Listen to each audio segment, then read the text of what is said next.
Rishi had lived her life as a hunter and as a soldier. She is great at archery and is fast with her sword skills. She faces enemies with a strong sense and fight beautifully too. But she had one fear, a ghost. And although Arnold was a realistic person, he took her fear seriously. He consoled her, held her hand, and even let her sleep in the same room as him to erase her fears. So this volume starts with Rishi and Arnold taking a walk down these gorgeous stone steps that lead to the ocean. The sun is shining, the sky is this perfect blue, and the buildings around them are so white they could almost sparkle. Arnold was walking ahead of her, and when he notices the steps might be a bit tricky, especially with Rishi in her heels, he turns around and stretches out his hand. "We're in no rush. If you want to sightsee as you walk, just hold my hand, alright?" he said. And with some hesitation, Rishi took his hand. She was a little flustered. Her feelings were acting so strange lately, because whenever Arnold showed concern for her, she felt restless and nervous, though she always tried to act as natural as possible. They were at the seaside town of the Galcian kingdom, and they were there to meet a visitor. At first, Arnold was coming here alone, as one day when returning to the detached palace, Rishi just happened to bump into him in the entrance hall. Her shoulders almost shot up to her ear when he called her name, but she refused to display such a response. She forced a smile and looked up at Arnold, saying, "Good day, Prince Arnold." She felt herself sweating internally as he turned his blue eyes on her and told her that he would be leaving the palace for a while, saying that she would be on her own, but she shouldn't worry, as he would leave plenty of guards with her. That was not what she was worried about, as she thought about how he wouldn't be around for a while. Without meaning to, she frowned, and without meaning to, she also grabbed Arnold's sleeves. "What's wrong?" he asked gently. It confused her to hear him being so tender, but that wasn't why the question got stuck in her throat.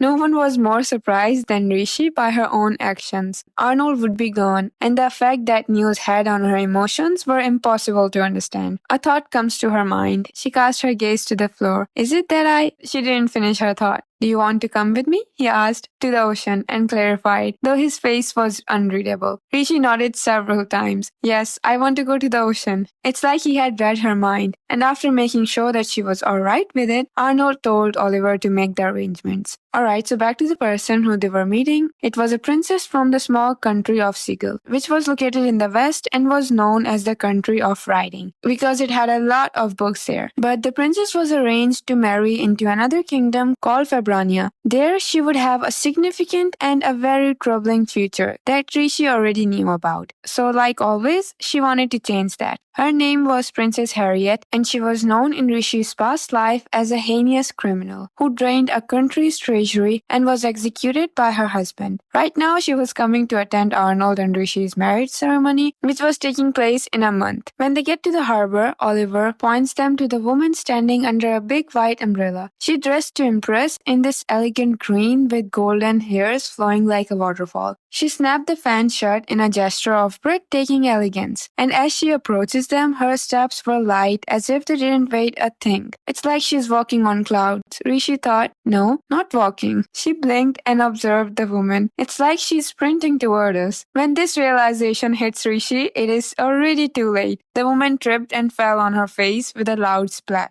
Rishi dashed over to her, asking if she was alright. However, the woman veiled it. She seemed as if she could burst into tears at any moment. Her long bangs covered her eyes, saying, "I offer my sincerest apologies for causing so much trouble with my existence. This is a gesture in the eastern country that means you may behead me at any time if you wish." While the woman attempted to kiss the floor with her forehead, Rishi yanked her upright, while Arnold watched from slight distance with a look that said, "You don't have to bother with that." Still, Rishi couldn't help herself as she looked at the trembling woman in her arms. Yep, she doesn't look like the woman who ended up being a criminal in 4 years, right? She was so shy, so clumsy, so apologetic, and so compassionate too. There was no way that she would dine in luxury while her people suffered. Her character development through this volume was really amazing. She went from hating herself completely and thinking of herself as nothing but a doll to actually having a beautiful blossomed personality.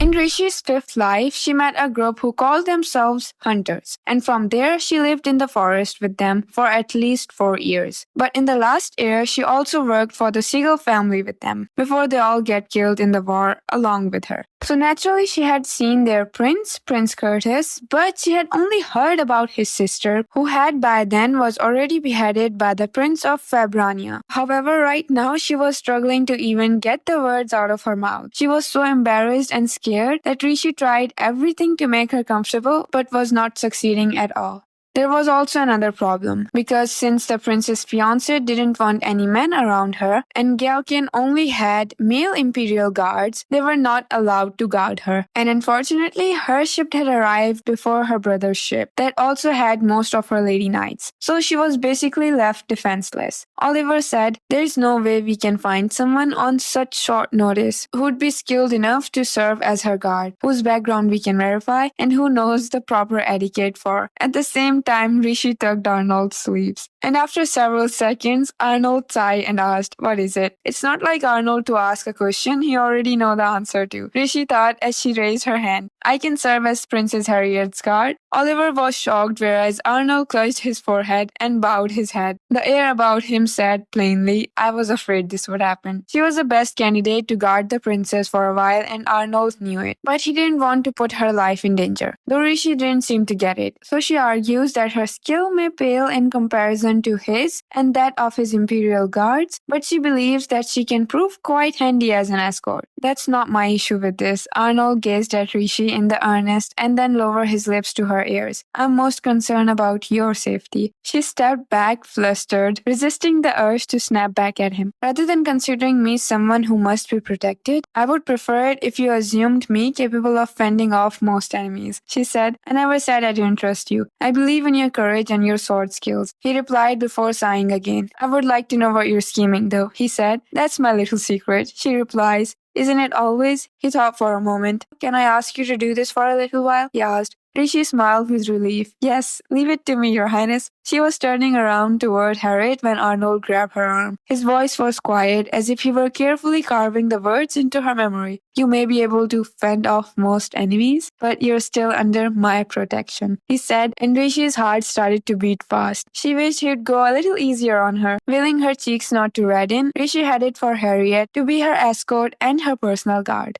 She takes Harriet and her attendant for a stroll through Galkin, wanting the princess to relax and enjoy herself. Harriet, however, was too nervous and self-conscious to do so. Her shy and apologetic nature makes her unwilling to trouble others, and her head maid keeps pushing her to behave properly to represent her kingdom well. When she hesitates to make requests for herself, Rishi gently encourages her to think about others instead. This motivates her to gather the courage and suggests a stop at the shaded, comfortable spot for her maids to rest, a thoughtful gesture that even surprises her headmaid. But during their walk, Rishi makes an excuse about hearing a child crying or something similar, and slips into the alley before the Imperial Guard could stop her. She had suspected that someone was watching them, and she was correct, because from above, someone fell on her. In a flash, she drew the sword and blocked the blow pressing down on her. The figure drew back and laughed as if they were having a great fun. It was a tall man in a grey cloak, hood lower over his face. Only his mouth could be seen, which was curled in an amused grin.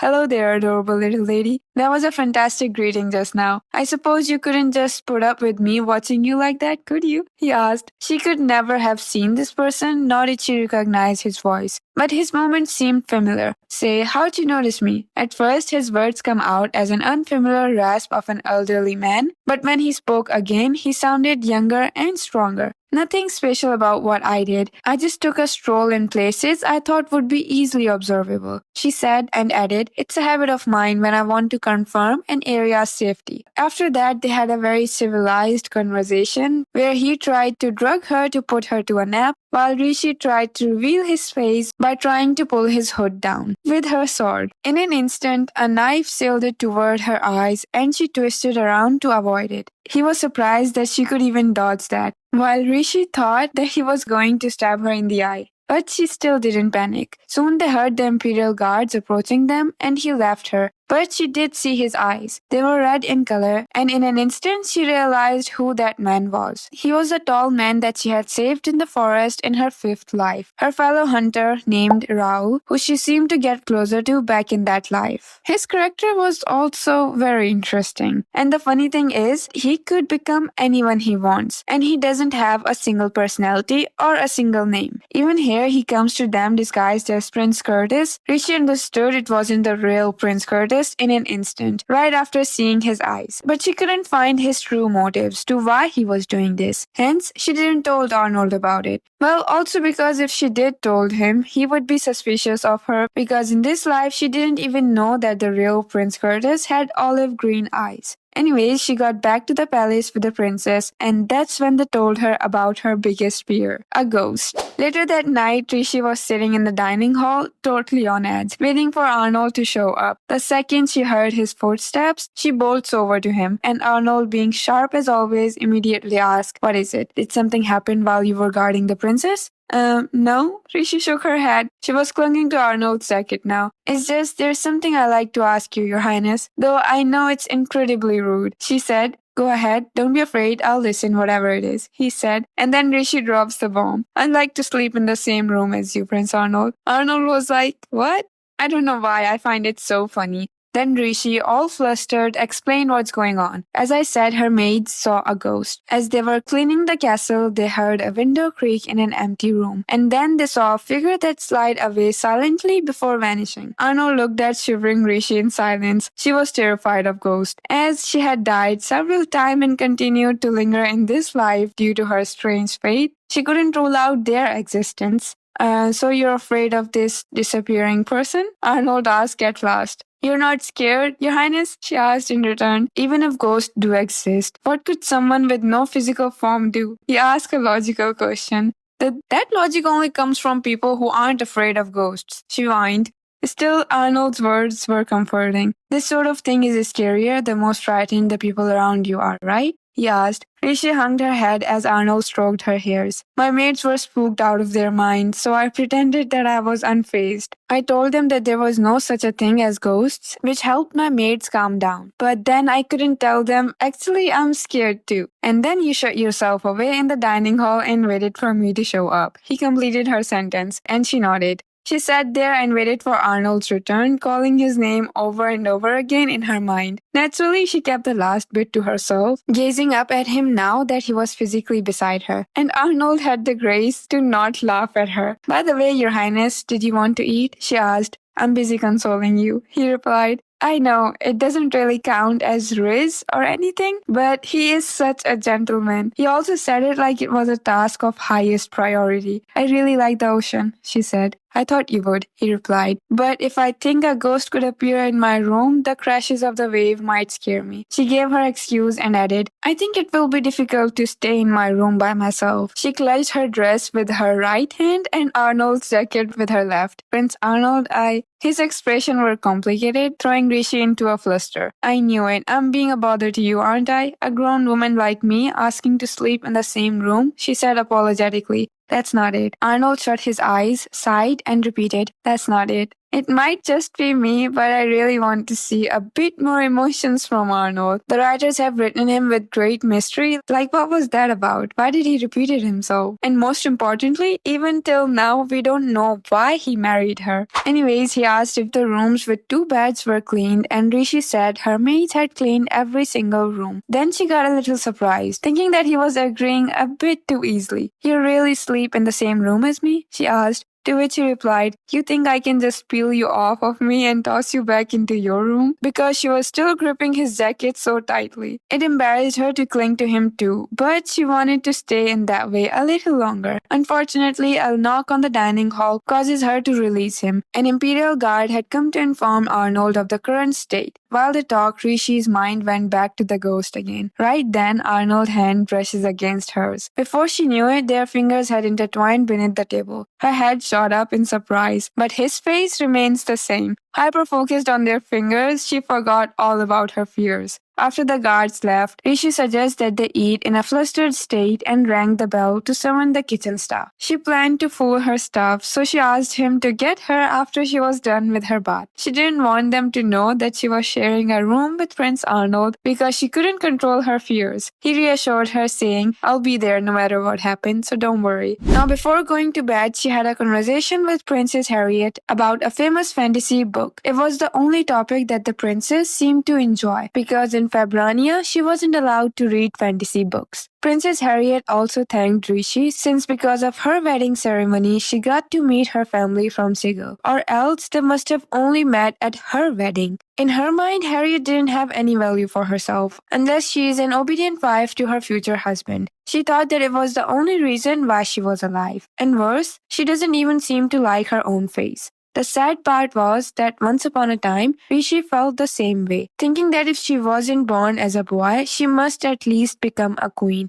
If she failed to do that, there was no point in being born at all. She grew up with the mindset of, I need to be able to do this, I need to study properly, giving it her all to please her parents. And it was no difference on her 6th birthday, the 13th day of the 7th month. The lights in the main house were out, everyone was already sleeping, and Rishi was alone. Again, it was nearly midnight and no one had celebrated her birthday with her, but that was only natural because she was behind in her studies. Not relevant to the story, but I know there must be people who still have this mindset. To them, I'd like to say, give them your best, but maybe not all, because you deserve some of yourself too. And soon you will find someone who would show you that you are enough for them just the way you are. Alright, back to the story. Arnold and Rishi were sitting on the couch and inspecting the gifts Prince had given them. Most of them were books, and Arnold was just slightly interested in them. They were in their night clothes and he was wearing not a button-up shirt like he always does, but a buttonless shirt that exposed his collarbone and his neck scars. They were talking about his visit to the town to check out some currency exchangers, as most trading vessels from the western continents exchange currencies in this town. And if one asks around the exchange, they could find out which western countries are trading the most money. Soon her mind went to why Raul was acting as Prince Courteous and whether or not if Princess Harriet knew about it, because Raul was too good at acting like the prince. He had changed his speech style, his hair, the way he acts, everything down to a single lash. Arnold raised his head from his book and stared at her. Rishi's thoughts come to a halt when she noticed his gaze. His blue eyes seemed to read her very soul. Is something the matter, Your Highness? She asked, and he lifted his hand from the page and stroked Rishi's hair. You've gotten your hair tied even though you're about to go to sleep. He noticed Rishi had tied her coral hair in a loose braid. It went over her shoulder rather than down her back. She had often braided her hairs in the 5th loop because when wielding a bow, she found this to be the most convenient hairstyle. I was just thinking about the past, she replied. He ran his hand down her braid like he was playing with a cat's tail, and when his fingers reached the ribbon at the end, he gave it a gentle tug. Rishi tried to keep the braid from coming undone, but Arnold grabbed her hand first, and her hair spread out in waves. I guess it was fine since she was going to bed anyways, but it still felt awkward for Arnold to play with her hair so shamelessly.